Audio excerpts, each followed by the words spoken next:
الشلال من علم العصفور في الجو أن يطير ومن جلى الغدير ودفاق الشلال.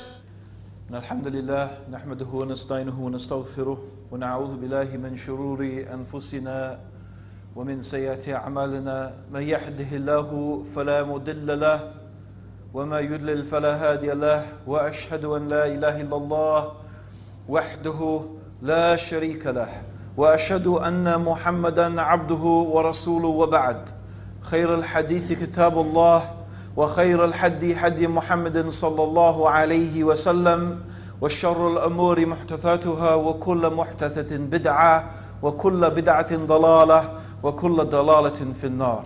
We begin by praising Allah. We praise Him, we seek His help, and we ask for His forgiveness.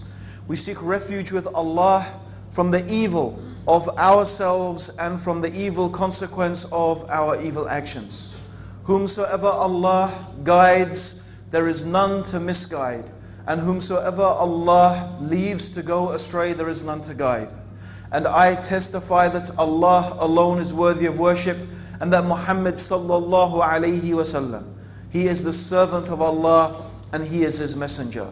After that, the best speech is the book of Allah, and the best guidance is the guidance of Muhammad sallallahu alayhi wasallam.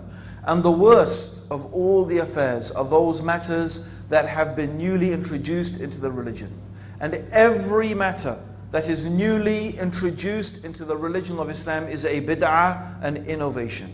And all of the bid'ah, all of the innovations are misguidance. And everything that is misguidance from the straight path that Allah subhanahu wa ta'ala has given us, whatever goes astray from that path is destined for the fire. My dear brothers and sisters in Islam, may Allah subhanahu wa ta'ala have mercy upon you.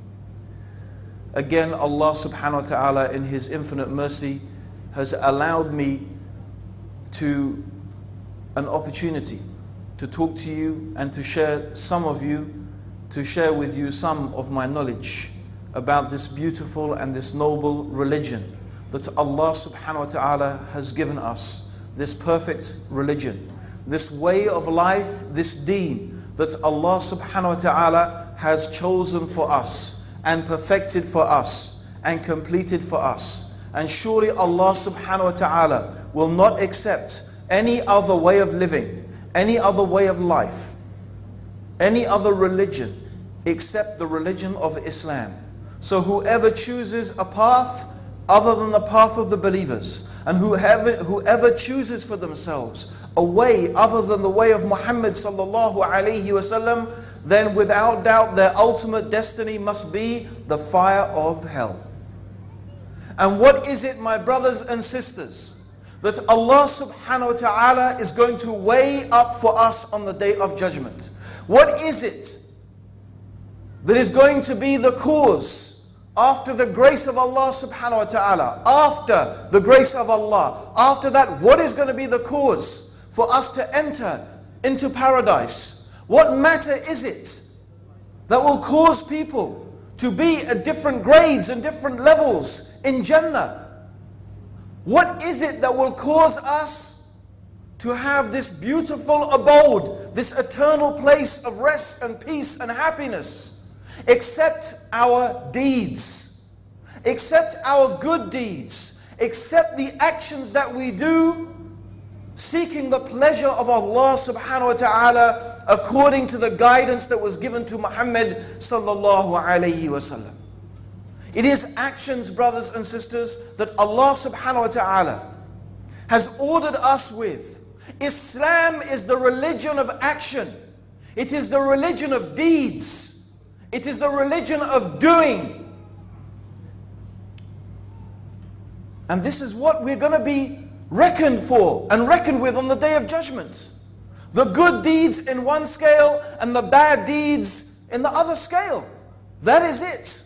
So whoever's scale of deeds is heavy with good, huwa fi 'ishatil radiya, they will have a beautiful and a pleasant life.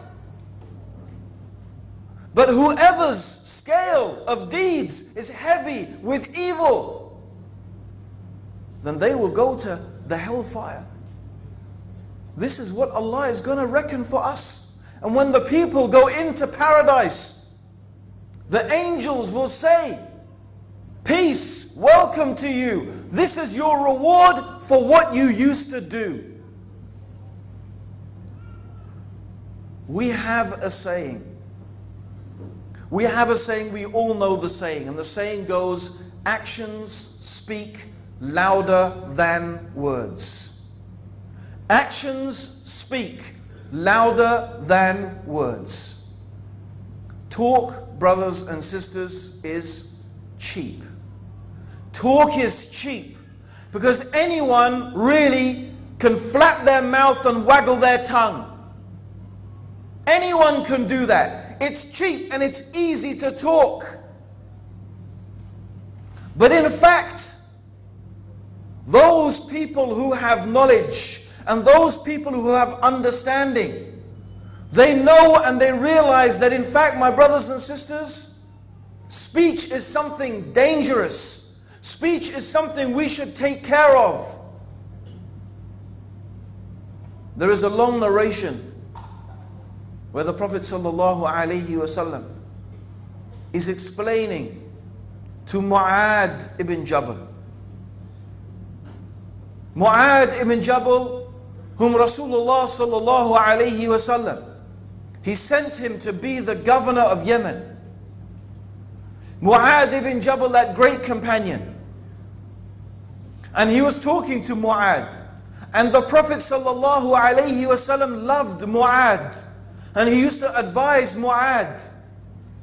And he was explaining to Mu'ad ibn Jabal about Islam, about the benefits of charity, about the benefits of fasting, about the benefits of praying late in the night. And that the peak of this matter was jihad, the struggling in the path of Allah subhanahu wa ta'ala. And then he said to Mu'ad, "O Mu'ad, do you know what is the controlling of all of that? Do you know what will control all of that?" He said, "Allah and His Messenger know best." The Prophet ﷺ said, "Control this. Control this." And he held his tongue, ﷺ. And Mu'ad ibn Jabal said, "O Rasulullah, will we be held to account for what we say?" And the Prophet ﷺ said, "O Mu'ad, may your mother be bereaved of you. Is there anything that topples people on their faces into the hellfire except the harvest of their tongues?" Is there anything that topples the people on their faces into the hellfire except the harvest of their tongues? Subhanallah. Talk is not only cheap, brothers and sisters. Talk is dangerous. Talk is dangerous. The Prophet ﷺ said, "Speak good or keep silent." Speak good or keep silent. If, my brothers and sisters, you don't have something good to say, shut up.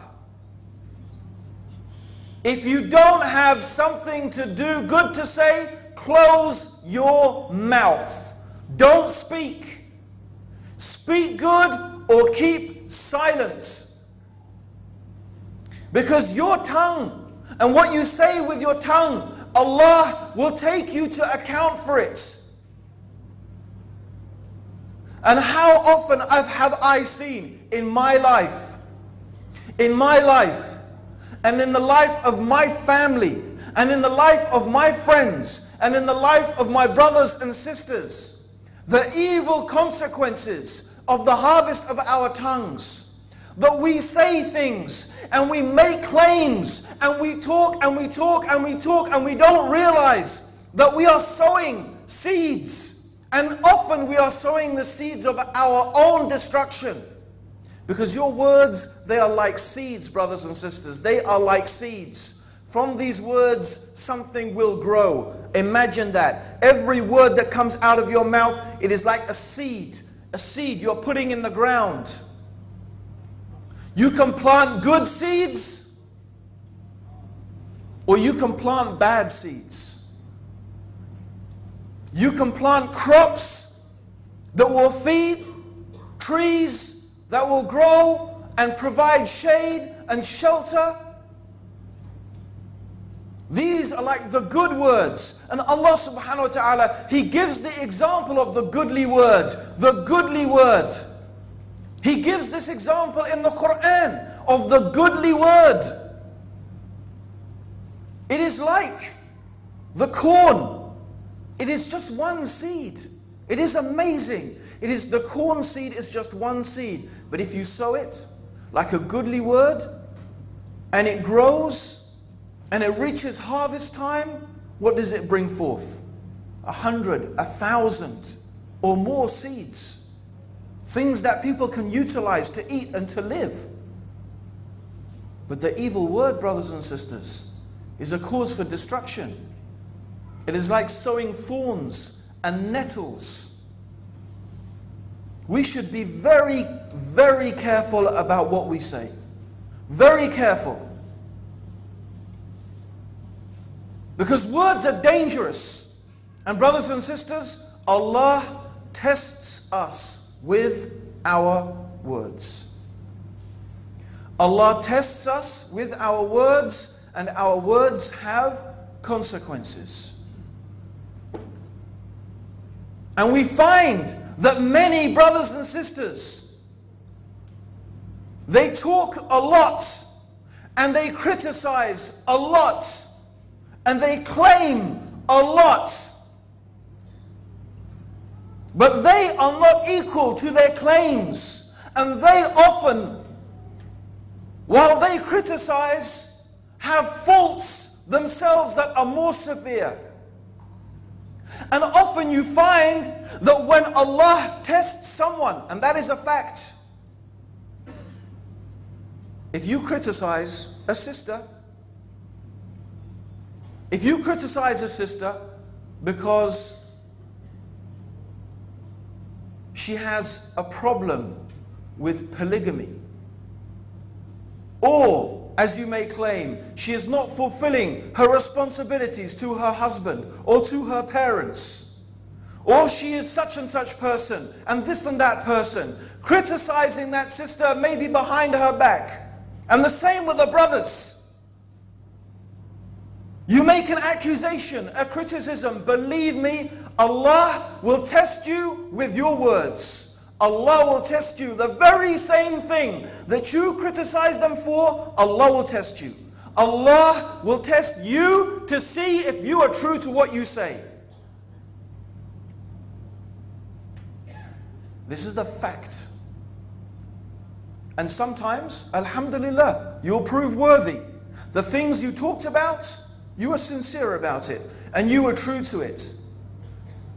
So alhamdulillah, you'll pass the test. But how many people have I seen fall by the wayside? How many tongues waggling and criticizing, and so busy looking at the faults of their brothers and sisters, but they didn't look at themselves. They were so busy criticizing, they didn't even look at themselves to see what is in their own hearts, to see their own deficiencies, their own inadequacies. They didn't even know their own strengths and weaknesses. So quick to blame, so slow to take blame.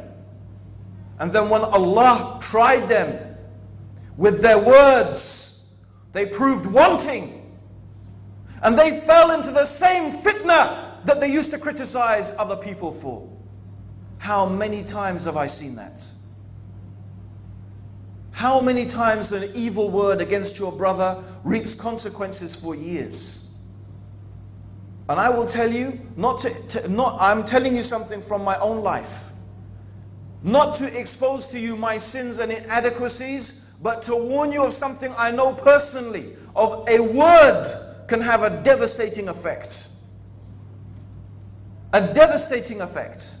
Alhamdulillah, when I first became Muslim, Allah subhanahu wa ta'ala blessed it to make it very easy for me to pray in the night time, to stand for tahajjud. And one day, I was invited to go on a walk, a sponsored walk. We walked from Bradford to London. It's 250 miles.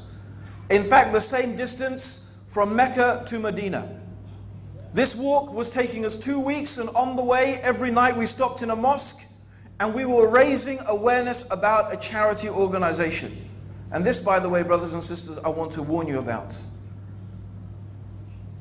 It was an action, and inshallah, I hope a good action pleasing to Allah. But sometimes, and this is very dangerous, you can become proud of your actions. You can feel proud of yourself. You think you are so good. You think you are so great. Look what I am doing. Look how much I am doing. And look how little you are doing. And so one night we stayed in the mosque. And in the mosque, there were some brothers who were on tabligh. They were on tabligh, from tabligh jama'ah. And I, anyway, had some issues with them from before. However, we had to get up early in the morning after Fajr to start our work. And the brothers from tabligh, what did they do? Instead of getting up and getting ready and doing whatever, they were sleeping. And I said a word. I said a word, an unjust word about them. I said, all these people do is they sleep. Wallahi, what an unjust word to say about them. I could have said a just word. I could have made a just criticism, but this was not a just criticism. You know, brothers and sisters, from that time, for years and years and years, I found it almost impossible to get up for tahajjud. I really believe from that day, Allah subhanahu wa ta'ala put a fitna on me because of the evil of an unjust word that I said. This is the harvest of the tongue. A foolish word, an unjust word spoken about your Muslim brother and sister. This is the harvest of the tongues. And if this is the harvest of the tongues in this life, how will it be on the day when we stand in front of Allah subhanahu wa ta'ala? How will it be on the day of accounting? How will it be on the day of reckoning? When we will have to pay for every single thing that we have done, every abuse that we have suffered or caused to suffer our Muslim brothers and sisters, we will have to pay them. We will have to pay them. And we won't be paying them with money because we won't have any money. It'll be too late to apologize. It'll be too late to make amends. No. We will have to pay with our deeds. Our good deeds will be taken away and given to those people that we abused, given to those people that we backbit, given to those people that we slandered, given to those people against whom we did injustice. And if we don't have any good deeds left, we will have to take their sins. And then, it's only after that, by the way, the deeds will be weighed. First is the accounting. Words, brothers and sisters, are dangerous. Be careful what you say. Be careful what you say. Be careful what you say. Talk is cheap. If you are going to speak, if you have to speak, let good come out of your mouth. Let good come out of your mouth. If you haven't got something good to say, be quiet. What Allah wants from us are actions. What Allah wants from us is action. And action here means actions of worship. Actions of worship. This is what Allah wants from us. Ibadah. Amal. And the amal here means worship. Actions of worship to Allah subhanahu wa ta'ala. This is what Allah wants from us. But these actions have some very, very important prerequisites. In order for our actions to be accepted to Allah subhanahu wa ta'ala, we need some very important conditions to precede it. Number one is true and complete iman. This is not an action that must be mixed with shirk. It is not an action that must be mixed with kufr. The second thing is we need sincerity. Oh brothers and sisters, we need sincerity. We need ikhlas. Our actions are of no good if they are insincere. Mountains of actions, mountains of deeds of worship will be of no benefit if they have not been done sincerely for the sake of Allah subhanahu wa ta'ala. And we remind myself and yourself, brothers and sisters, of that hadith. We all know it, but we need to hear it. Even if we heard it every day, it wouldn't be enough for us. If we woke up and this is the first thing we read of our day, alhamdulillah, it would be good for us. And this is about the first 3 people to stand in front of Allah on the Day of Judgment. The first 3 people to be taken to account by Allah on the Day of Judgment. The first one is a man who used to give charity, or the first one is the man who used to fight jihad. Jihad. He used to fight in the path of Allah. Jihad. And we know that is the most excellent of the deeds. And there is nothing that compared to it. If you sat in the mosque and you prayed, and you fasted, and you gave charity non-stop, it wouldn't be the equivalent, or that might be the equivalent of fighting jihad. But who could pray and fast and give charity non-stop and be in the mosque while a person is fighting jihad? It's not possible. You couldn't do it. Meaning there is no deed comparable to it. So there is a man who went to fight jihad. And when he stood in front of Allah subhanahu wa ta'ala, Allah asked him, Allah questioned him, what did you do with the bounties and the favors that I bestowed upon you? And this man said, oh Allah, I fought jihad in your path until I was slain a martyr. And Allah will say to him, you lied. You lied. You fought jihad so the people will call you brave, and the people will call you a fighter. And they called you that. And Allah will order him to be dragged on his face into the hellfire. And then another man will come. This man used to give charity. He used to spend in the path of Allah. And Allah will question him, what did you do with the favors and the bounties that I gave to you? He will say, oh Allah, I spent charity in every place and every cause that I could for your sake. And Allah will say to him, you lied. You spent charity so that the people will call you generous and charitable, and they called you that. And Allah will order him to be dragged on his face into the hellfire. And then another man will come.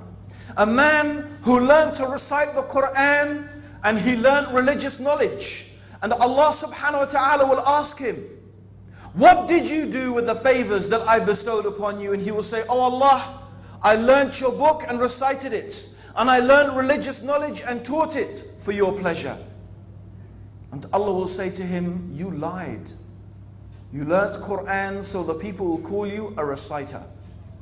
And you learnt religious knowledge so the people will call you a scholar. And they called you that. And he will be ordered to be dragged on his face into the hellfire. These are the first 3 people who will be brought and accounted by Allah subhanahu wa ta'ala. And they are the best of the deeds. Jihad, giving charity, learning the Quran and memorizing it, and religious knowledge and being a scholar. Yet, my brothers and sisters, they did not do it for the pleasure of Allah.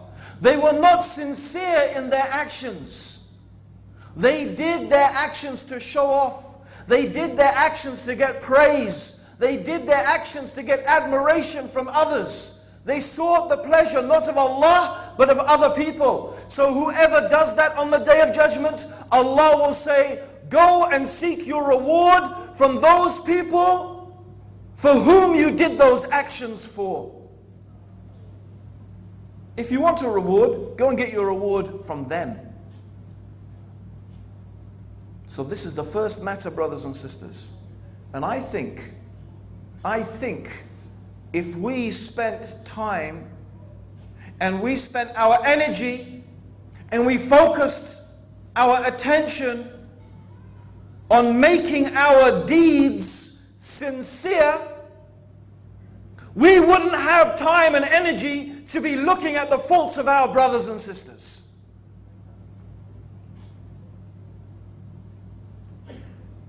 Blessed is the one who is so preoccupied with his or her own faults that that person doesn't have time to see the faults in others.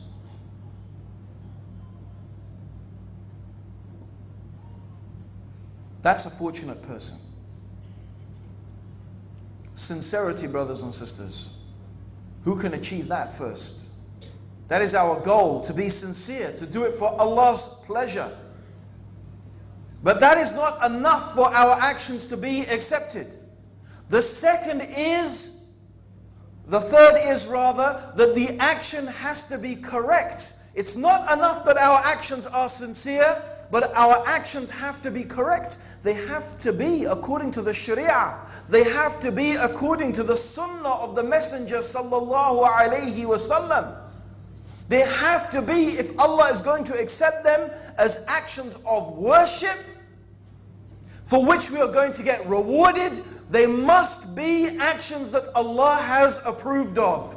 And therefore, it is essential that before any action, we need ilm, we need knowledge. Knowledge precedes action. Before action comes knowledge. We have to study, we have to know what the Sharia requires of us, what Allah wants from us, brothers and sisters.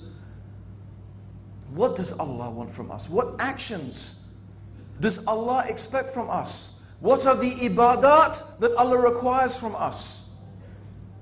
And that needs knowledge. That means we need to study the book of Allah. That means we need to study the guidance of the Messenger sallallahu alaihi wasallam. And we need to look into the example of the companions and the scholars who took from them and learned from them. And what is important also in respect to this matter is to know which actions are more important and which actions are less important. We need to know the superiority of the actions. We need to know which one takes precedence over what. For a simple example that I'm sure we are all familiar with.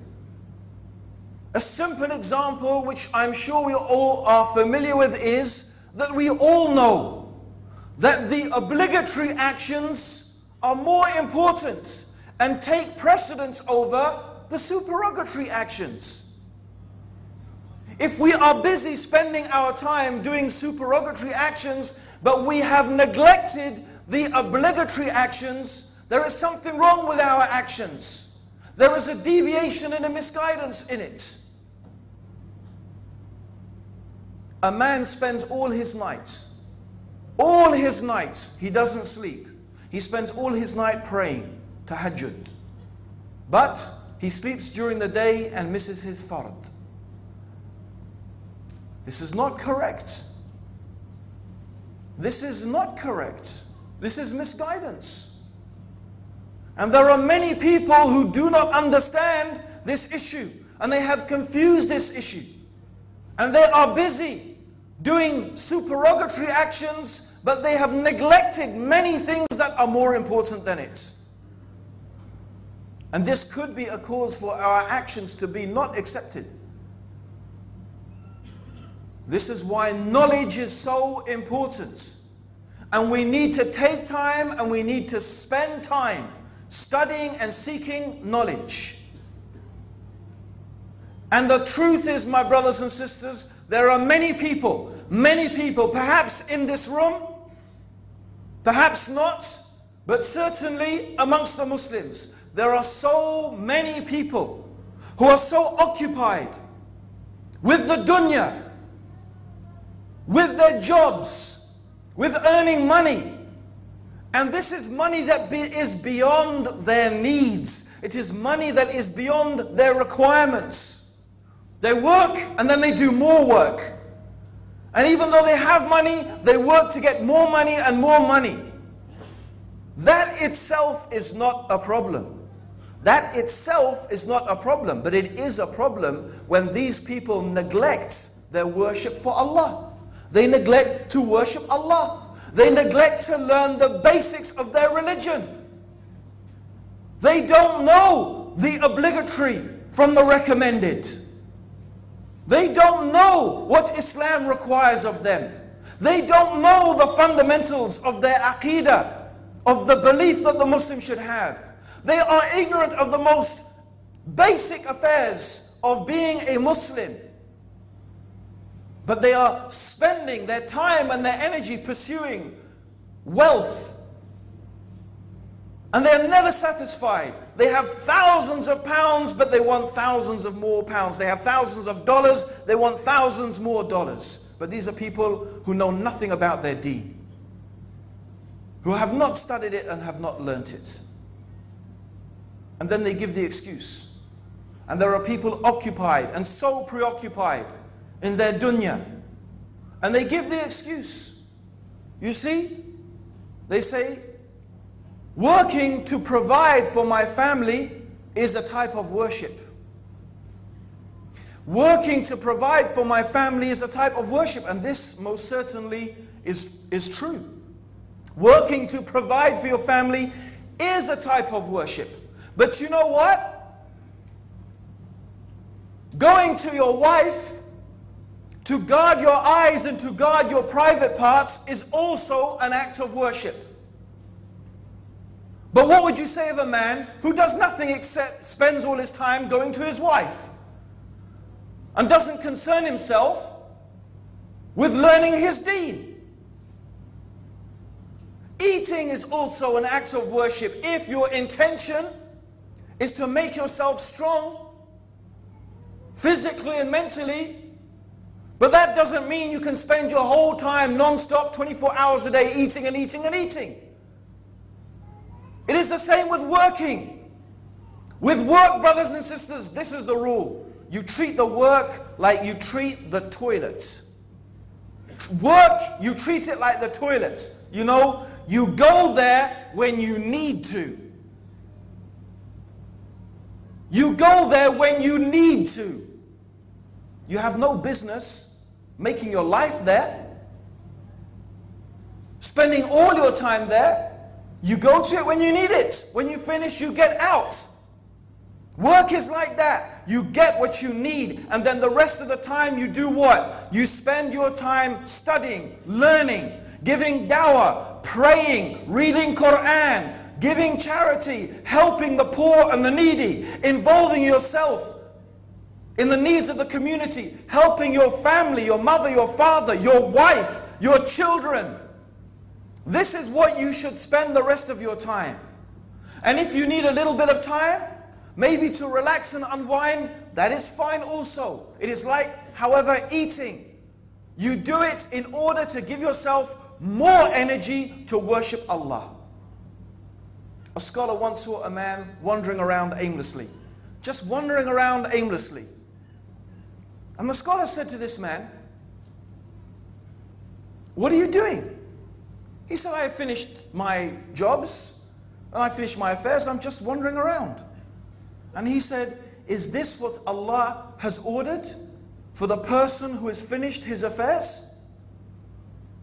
Because you know what? Allah has ordered you with something. When you have finished your affairs and you finished your work, there is something that Allah has ordered you with. And that is to worship Him.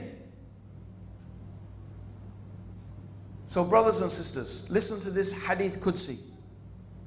Verily Allah says, O son of Adam, free yourself for my worship, and I in turn will fill your chest with satisfaction and remove your poverty. And if you don't, I will fill your hands with distraction and will not remove your poverty. Subhanallah. O son of Adam, free yourself for my worship. Free yourself for my worship. If you do that, Allah will fill your chest with satisfaction. What is the use of the dunya that never satisfies you? What is the use of wealth that gives you no happiness? You just accumulate it and accumulate it. Things that you get them, but they do nothing for you. They bring you no happiness, no satisfaction, no contentment. In fact, you just spend your time pursuing more of them. This is the true poverty. This is the true poverty. If you do not free yourself for the worship of Allah, then definitely Allah subhanahu wa ta'ala is going to fill your heart with distraction. And this is why you see the people who are far from worshipping Allah. They're always distracted. You never find them really people who are truly happy and content. They are always depressed. And even when they are happy, it is an artificial happiness. And although they may have riches, in fact, they have poverty. Because the true wealth, brothers and sisters, is contentment. So free yourself for the worship of Allah subhanahu wa ta'ala. This is what we must do. We work according to what we need. As I said, treat it like the toilets. You go there when you need it. The rest of your time should be pursued in studying, reading, learning about Allah's deen, seeking ilmul nafi', beneficial knowledge. Beneficial knowledge. Knowledge that will benefit you. And this is important. What is beneficial knowledge? What is beneficial knowledge? Beneficial knowledge, brothers and sisters, is what leads to amilus salih, righteous actions. Ilmul nafi' wa amilus salih. Beneficial knowledge and righteous actions. And there is a beautiful saying of one of the scholars. He said, knowledge that does not cause you to weep is not beneficial. Knowledge that does not cause you to cry for the fear of Allah, it's not beneficial. This is the beneficial knowledge. The knowledge that will benefit you is what is going to benefit you when you meet Allah subhanahu wa ta'ala on the day of judgment. This is the beneficial knowledge. Knowledge is never to be sought for its own sake. No. Knowledge is to be sought so that we can translate it into action. Knowledge that is not transformed into action will only be a witness against you on the day of judgment. So we seek knowledge in order to translate it into action. But we cannot do action without knowledge. Knowledge without action is no good. Action without knowledge is no good. No, knowledge that leads to action. Act on what you know. Act on what you know and seek knowledge in order to act on it. When you come to these lectures, brothers and sisters, when you come to these lectures, have one intention in your mind. That you've come here for the sake of Allah to get some knowledge which you are going to act on and you are going to implement it.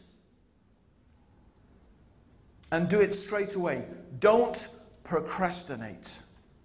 Procrastination equals destruction.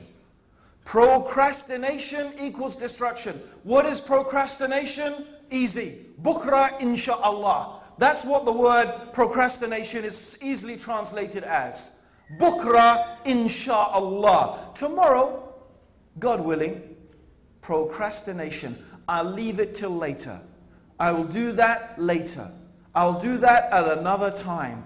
Procrastination is destruction. It is a deception of shaitan. Act on your knowledge. Don't procrastinate. Don't leave it to say your prayers. Don't leave it to approach Allah and get closer to Allah. Don't leave it to get that obligatory knowledge that you have. No. Act on your knowledge, brothers and sisters. And this is how we found the Sahaba. This is how we found the companions of the Prophet. There is a narration, I don't remember the names of the companions involved, but one of them, there is a battle, a jihad taking place, a battle. And one of the companions asks another of the companion, oh such and such, is it true that the Prophet ﷺ said that if I die fighting in the path of Allah, I will go to paradise?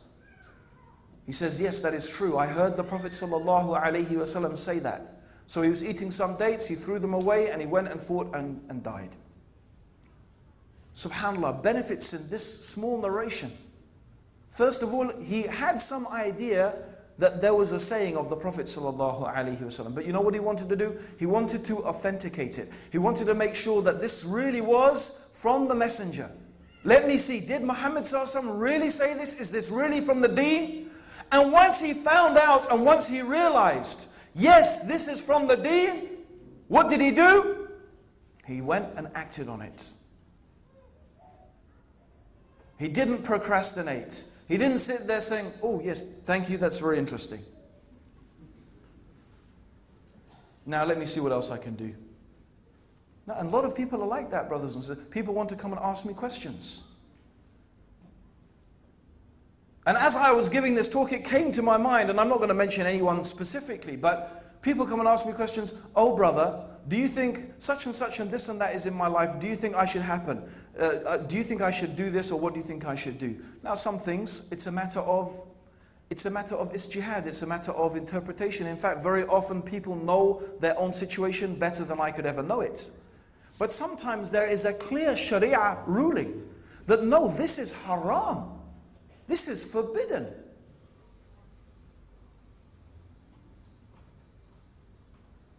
Now, I wonder how many people who come to me and ask me a question and I say, no, this is haram. A sister may ask me, I have a husband, he doesn't pray, he doesn't practice, he's committed adultery.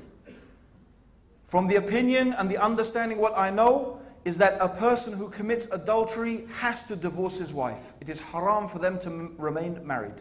It is haram. Has to divorce his wife. So now you've asked a question, you got the answer, now act on it. Do I have to wear hijab? The proof is this and this. Do I have to grow my beard? The proof is this and this. Act on it. Don't procrastinate. Because if you leave it, you'll leave it, and believe me, it'll get harder and harder to do it. Anyone ever did anyone ever do any high diving? Did anyone? No. Okay. Well, I used to do high diving. When I was young, I used to do high diving. And they used to have this board, I don't know how high it was high. Maybe, I don't know, 20 meters. It was very high. And we used to, me and my brother and my friends, there were actually 3 boards. There was a little bouncy board, that was easy, bouncy, splosh, okay? Then you had the other one, okay? That was about, maybe that was a 5 meter, 12 meter board, I don't remember. And that had a bouncy board on it as well. It was very easy just to jump off the concrete bit. If you had a bit more guts, you'd bounce off the bouncy bit, okay? But then the other board, boy, that was high. That was high up. Okay, and you look at it and you'd spend half an hour looking at it and say, I can do it, I can do it, I can do it. It's not that far, it's not that far. So eventually, you walk up, you get up there, and then you walk to the edge, and believe me, everyone looks like little ants crawling around. And then not only do you look down on the pool, because the pool is clear, you look down to the bottom of the pool, which of course is another 10 meters, right? And suddenly you think you're up in space. And you're thinking, if I move this way or that way, my back is going to split open, it's going to hurt for a week. And believe me, the more you look and the longer you look, the harder it gets. And the time you usually do it is when you walk up, you know what you have to do? You walk up, you stand on the edge, you look up, and you just jump. Well, you don't jump, actually. You let yourself fall and you dive. That's when you'll do it. But you know, when you procrastinate, most of the time, you'll chicken out. And you know what? Everyone is looking at you. They're all looking at you. Is he going to jump? He's gone up. You know, they're seeing, everyone's going, is he going to do it? And then you chicken out and you walk down the road and goes, oh, yeah. Like that. And you have to take the embarrassment of walking all the way back down and bouncing off the bouncy board. In fact, even when you chicken out of the top one, you don't even have the guts anymore to do the second one. You have to go back to the little bouncy board on the bottom. Really? And it's true. And that's true for a lot of things. A lot of actions. And that's what happens when we procrastinate. Sure, sometimes you think about it, you calculate it, and you still do it. But most of the time, it doesn't work like that. So actions is what we need. Actions which are sincere, and actions that are based on knowledge, that are based on a clear understanding of the Sharia. Now there's one final thing I want to talk about. There's one final thing that I want to talk about. And that is really the actual title. Actions speak louder than words. I want to spend just a little bit of time reminding ourselves of something.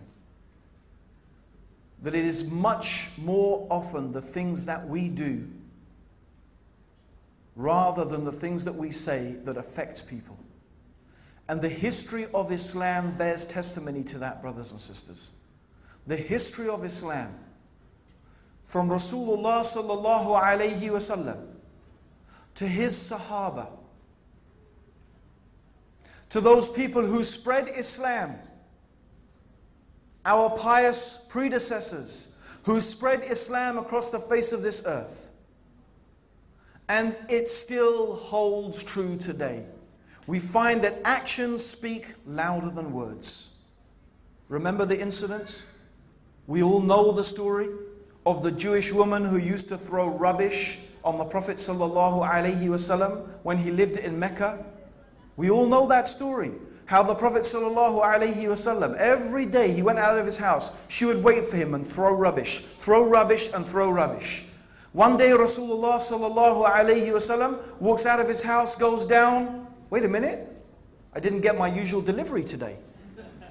I mean, that's not what he thought, but something like that, because he didn't get thrown with rubbish. But this is Rasulullah ﷺ.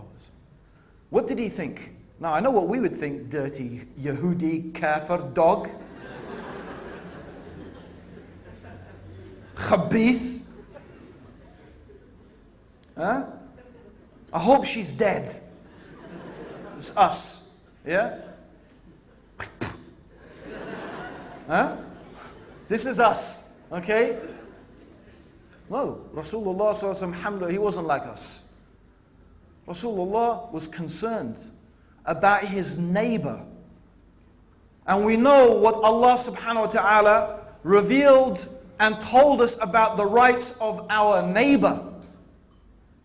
In fact, Jibreel used to tell Rasulullah sallallahu alayhi wasallam about the rights of the neighbor so much, he thought that Allah was going to reveal that the neighbor should share in inheritance. And Rasulullah sallallahu alayhi wasallam was a person who cared about people. Even his enemies, he cared about them. And he loved and desired and hoped and prayed that they would be guided to Islam. So what did he do?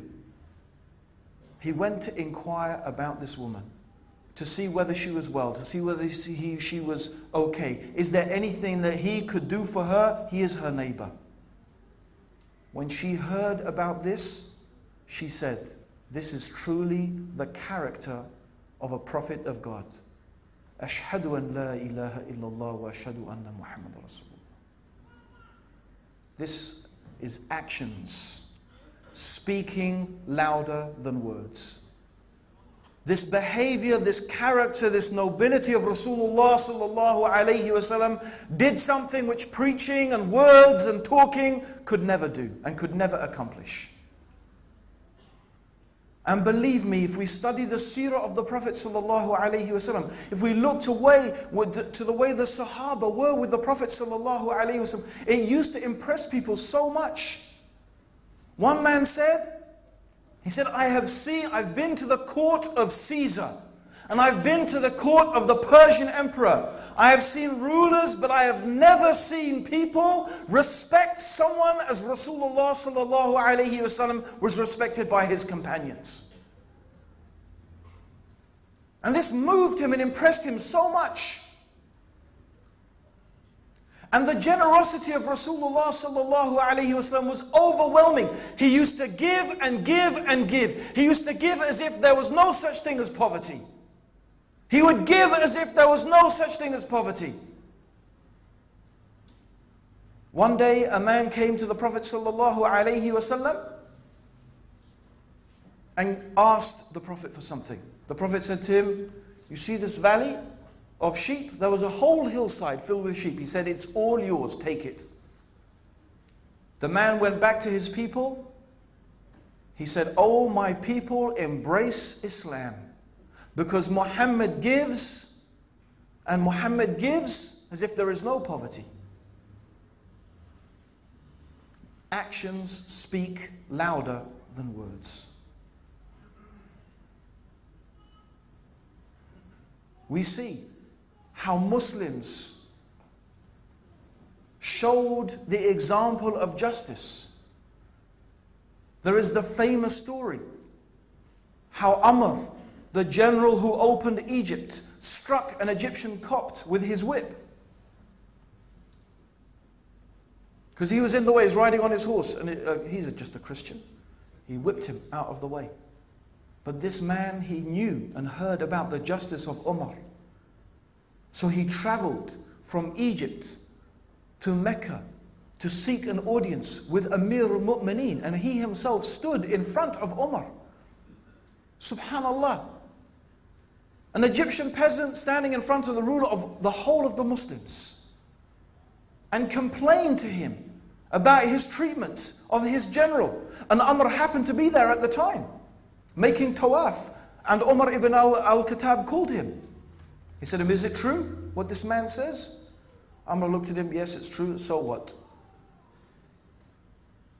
Umar took his stick, he gave it to this Egyptian Christian. He said, hit him as he hit you. The man said, no, Amir al-Mu'mineen.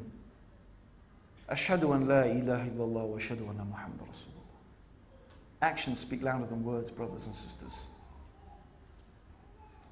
This is what we mean. And I am just selecting a few examples. Islam is full of examples. We know that Islam was spread. In the countries where Islam is today, most of Islam was not spread by conquest. Most of it was spread by example. Yes, by da'wah, some by preaching, but mostly people saw these Muslims, saw the way they behaved. They arrived as traders. And how did they trade? Like us today? Cheating, stealing, see how much we can rip them off? As one brother said, he's going to give me a hard time for this, but I can't resist it. As one brother said, his job is to fix things. I won't say what, might give it away. His job is to fix things. What did he do? Put out the plug, put it in, $120, please. I mean, it's the normal rate, fair enough. Okay? But, okay, it's not the type of thing that spreads Islam, right? Seriously. Look at the traders. If you look at them, their action, their behavior, their honesty, their truthfulness, their trustworthiness. Subhanallah. Subhanallah, this is the thing. And there was enough. The people didn't need to hear, what is your religion? They said, I want to follow your religion. I want to follow your religion. I tell you an example from my own life, where action spoke louder than words. I could give you many examples. Many examples. I remember my cook, when I used to live in Egypt, I remember my cook, Ibrahim, may Allah subhanahu wa ta'ala have mercy upon him. I used to see he was the kindest, sweetest man. Subhanallah. And being Easter, it's quite appropriate, this story. Okay? At the time, it was very difficult to get Western things in Egypt when I lived there. And my mum had bought these Swiss chocolate Easter eggs. And there were all these little Easter eggs, and she put them in this big basket in the kitchen. Big mistake. Okay? And she put them in the basket near the door. And me and my brother, of course, you know, we'd just take one and think, yeah, it wouldn't make any difference. And we'd take one. You know, and like just before Easter arrived, there was like 2 left. We had totally demolished them. I don't know how my mum didn't see it, but one day she came in and said, "Where are all my Easter eggs? Anthony, did you do it?" "No, it wasn't me." "Duncan, did you do it?" "No." So my mum went to talk to Ibrahim, the cook. This is Ibrahim. He loved us so much. I don't know why. We were horrors. But he loved me and my brother so much. You know what he did? He took blame for it himself. He took blame for it. Subhanallah. This kind, sweet man. Stuck in my mind. He's Muslim and he's the guy I used to see praying. Subhanallah. Actions speak louder than words, brothers and sisters. And subhanAllah, I could give you many examples. Brothers that and I tell often brothers this, or sisters, when we're having a discussion. I remember many years ago, I was having a discussion with someone. We were having a debate about Shia Sunni Shia debate. So the brother was very, very insistent. "No, the Shia this and such. And I was saying, "No, they're not, and you shouldn't say that, and they're Muslims and such and whatever." So he took me out to dinner, and he bought this sheikh from Saudi. So he was going, the brother was going, "Go on, sheikh, tell him. Go on, sheikh, tell him." Like this, okay? So the sheikh's just saying, "Mustafa, calm down. So the sheikh starts, "Brother Abdur Raheem," and so he says a few words. Before it, you know, I'm just saying, blah, blah, blah, this and that, and this and that. He says, "Yakhi, alhamdulillah, it's no problem. Let's just enjoy our food." Subhanallah, I was so impressed with his adab, his akhlaq. I was so impressed. I thought, subhanallah. You know, when I read the Quran, and I read what Allah subhanahu wa ta'ala said about the believers, how they say peace to the ignorant, subhanallah. I was so impressed that I thought, no, now I want to know what this guy has to say. I want to know what he has to say. I wish I had listened to him, because I was so impressed with his manners. Actions speak louder than words, brothers and sisters. That is something that we have to understand. Let us be very careful about what we say. Alhamdulillah, let us also be careful about what we do. But let us concentrate our efforts, brothers and sisters, on worshipping Allah subhanahu wa ta'ala, in directing our attention to learning Allah, to learning His deen. Let us reduce this criticism of each other, this backbiting of each other. And I have to mention something. I feel I'm sorry, I have to mention this. I gave a talk yesterday, and some people seem to be confused about my talk. And of course, I was mentioning, as you know, those of you who listened to it, I was trying to point out the fact that Islam has encouraged and honored the woman as a mother and as an obedient wife. And I mentioned, and I stand by it, that it is very sad to see that some brothers and sisters have this attitude, we're going to have 1 or 2 kids. And that we're going to leave it at that. And then some information came to me today that there are some, almost immediately, one sister started receiving criticism. "Oh, you sister, you see you've just got 2 kids. Why are you having more?" Yet this sister is doing something which no other sister can do. She is teaching tajweed.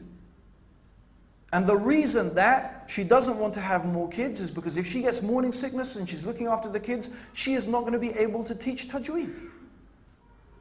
Are we on the same planet here, brothers and sisters? I'm not quite sure. Because what we were talking about was being defeated by the mentality of the kuffar. Their mentality is that we have 1 or 2 kids. Why? So we can enjoy the dunya. Because we as women don't want to be oppressed by that. But this is something from the deen. How did you get confused about what I was saying? And then I thought about it and I realized that what the real reason is, brothers and sisters, is this sickness in our heart that we've got. We love to talk a lot. We love to criticize others. We love to pick at their faults.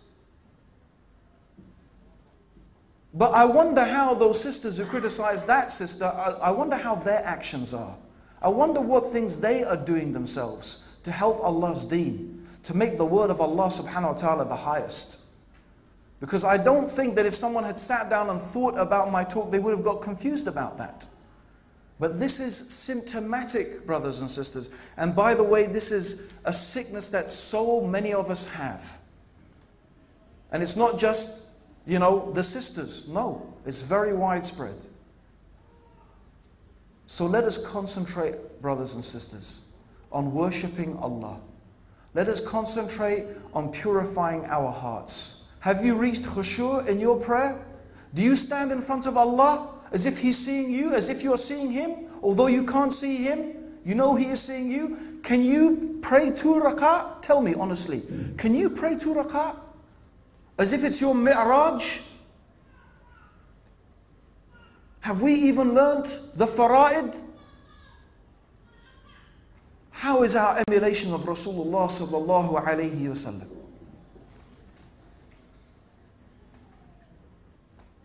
Brothers and sisters, these are the things I want all of us to think about. Myself, it's not a criticism of anyone. First, it starts with me. And inshallah, I hope these words are for me first before anybody else. And finally, brothers and sisters, I want to mention something. I'm not going to preempt Abu Hamza's talk. He may talk about this, he may not. But one final thing that I want to mention is this. I want to encourage all of us to love one another, brothers and sisters. Let us love one another. Because you know what? That's something we're really missing. It's there, alhamdulillah, a bit. We need it more. We need love. I know it sounds like some hippie, whatever, this and that, but really, believe me, the more I think about it, the more I want to tell you, brothers and sisters, all of you. Everyone here today, everyone who came, I love you for the sake of Allah subhanahu wa ta'ala. I love my Muslim brothers and sisters. Alhamdulillah for Islam. And believe me, if I love you for your Lebanese cooking, okay, it's very good by the way, okay. And I love you because you're good looking people, okay. And I love you because you're friendly Aussies, okay. Believe me, you know what? It's no good. It's no good. It's actually useless. We need to love each other for the sake of Allah subhanahu wa ta'ala. We love each other for our Islam. Because we're upon this noble, beautiful deen that has been given to Muhammad sallallahu alayhi wasallam. We need to tell each other we love each other. We need to be brothers and sisters in Islam. We need to support each other. We need it so bad. Especially living here in the West. We can't afford to be any other way. So this is something else, brothers and sisters, we have to work on. We have to work on it.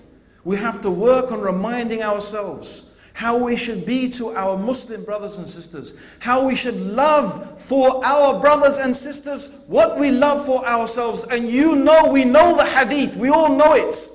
That we can never truly have true iman until we love for our brother and love for our sisters what we love for ourselves. Spend our time and energy working on that, brothers and sisters. And let us advise each other in the best way, in the way that we would accept it. If we wanted someone to talk to us, just think about it. Think. If you want to talk about someone or talk to someone, think first. How would I like that person to talk to me? How would I like that person to approach me? How would I like that person to advise me? Love for them what you love for yourself. Deal with them the way you would like them to deal with you. This is the essence, brothers and sisters, really of what it's all about. And that doesn't stop there. Let's take it another stage. Let's take it to the stage of the kuffar. And I'm not saying we love them, but we love for them to be guided to Islam. Let us treat them the way that we would like to be treated if we were them. If you were a kafir, how would you like to be treated by a Muslim? How would you like to be approached by a Muslim? Whether it's the police, whether it's the normal person in the shop, whether it's your work colleagues, think about it. Because really, brothers and sisters, the other action we need to occupy ourselves with here is da'wah. And I truly believe if you really occupy yourself with da'wah in this country the way you should, most of our problems, 99% of them, I believe, would dissipate. You wouldn't have time. We would not have time for most of the nonsense that goes on between us. And that's what I found. When I look back in England and I see some of the things the brothers are saying over there and the criticisms they are leveling and calling people who have been on the sunnah for years and calling to the sunnah for years, calling them mubtadi'een and stuff like that and innovators and accusing them of this and this. And I know you have the same thing here.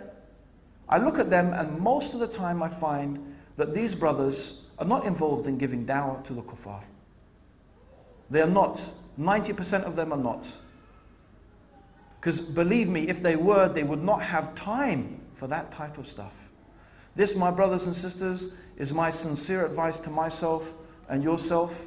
I love all my brothers and sisters in Islam for the pleasure of Allah, inshaAllah. And I want to say also that if I have said anything to upset my brothers and sisters that was unjust, then I ask for your forgiveness. I ask for your first Allah's forgiveness and then your forgiveness. We don't want to have any problems between us on the Day of Judgment.